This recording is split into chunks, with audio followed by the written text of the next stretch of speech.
Linis chika, kung payag magka-leading man si Belle, subukan mo. Subukan niya. Ito ang walang kaabog-abog na sagot ni Tony nang usisayin siya ni Showbiz Insider tungkol sa posibilidad na magkaroon ng ibang leading man si Belle sakaling mabigyan siya ng ibang mga proyekto.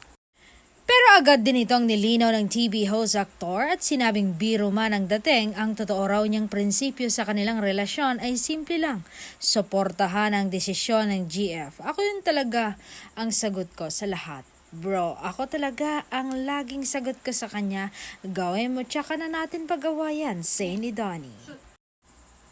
Natawa ng malakas si Bella at pabirong sinita ang BF yan tuloy, naguluhan na silang lahat. Sabay paglilinaw na ang madalas sabihin ng kanyang BF ay do it, go ahead at hindi lang ang subukan mo. Sorry, subukan mo pala is the inner air monologue in my head. Hirit naman ni Donnie na lalong nagpakulit sa usapan. Dagdag pa ni Belle, kasi kapag sinabi niyang subukan mo, hindi ko na siya gagawin.